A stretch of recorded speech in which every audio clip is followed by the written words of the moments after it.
En aquel tiempo dijo Jesús: en verdad os digo, el que no entra por la puerta en el aprisco de las ovejas, sino que salta por otra parte, ese es ladrón y bandido.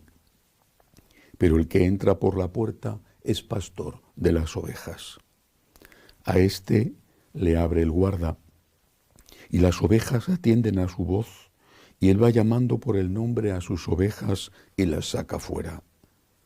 Cuando ha sacado todas las suyas, camina delante de ellas, y las ovejas lo siguen, porque conocen su voz. A un extraño no lo seguirán, sino que huirán de él, porque no conocen la voz de los extraños.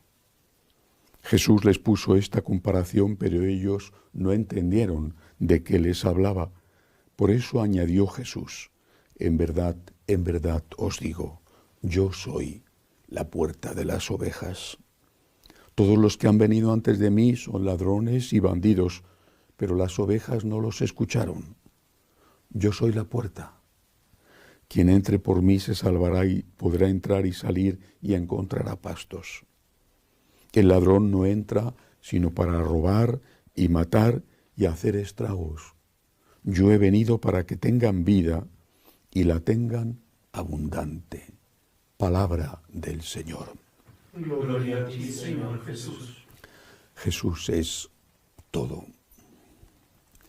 Es el buen pastor que va en busca de la oveja perdida, pero es también el aprisco protector que nos guarda del lobo, es decir, del demonio.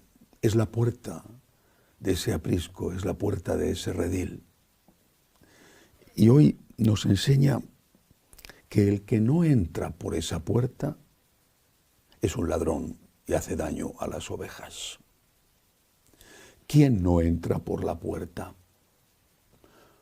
Los lobos disfrazados de ovejas, los malos pastores, aquellos que niegan la divinidad de Cristo, pero que no lo hacen abiertamente, sino que lo hacen de una forma sutil, con un veneno que el que lo bebe no es capaz de detectar, que lo hacen diciendo que Jesús está anticuado, que sus enseñanzas ya no sirven para el mundo de hoy, que es mucho más importante que escuchemos a los sociólogos, a los psicólogos, a los políticos, a la opinión pública, a lo que diga la gente, antes que escuchar a Jesucristo.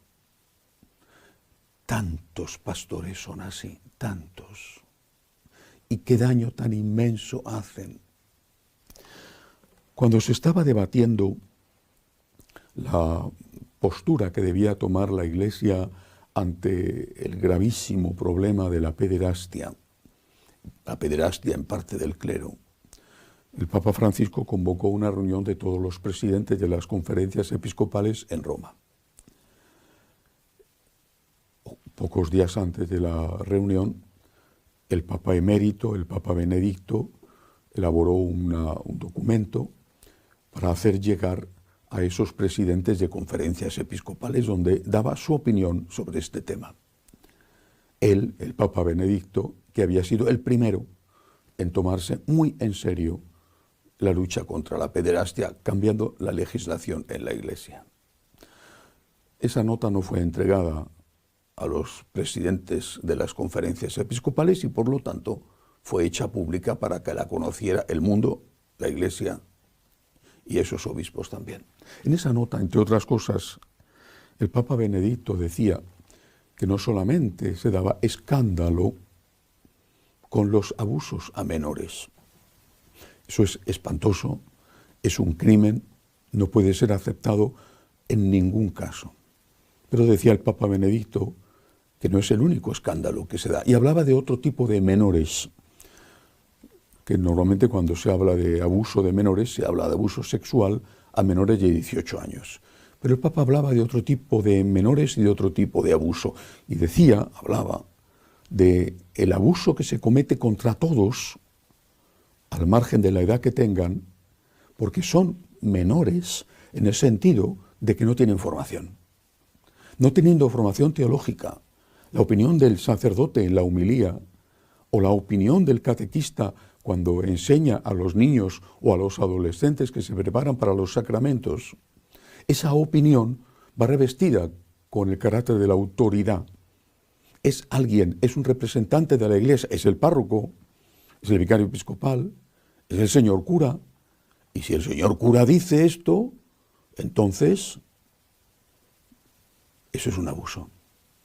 Cuánto daño inmenso, qué cantidad de errores se están difundiendo y no pasa nada. Un día tras otro, el veneno es vertido en los oídos de menores desde el punto de vista intelectual, en el sentido de menores porque no tienen formación teológica, aunque sepan mucho de otras materias. El Papa Benedicto decía a los obispos, ustedes son responsables, porque es su tarea, su principal tarea, ustedes son responsables de la transmisión íntegra de la fe y de que las personas que colaboran con ustedes, los sacerdotes, los catequistas, esas personas transmitan íntegra la fe. Era el grito de un anciano y ya jubilado papa que veía con dolor lo que estaba pasando. Es lo que dice el Evangelio de hoy. Son ladrones, dice Jesús, son palabras de Cristo, claro, palabras que les molestan muchísimo. Son ladrones, dice, son ladrones, solo buscan aprovecharse del rebaño. Jesús es la puerta. Jesús es Dios. Y nadie,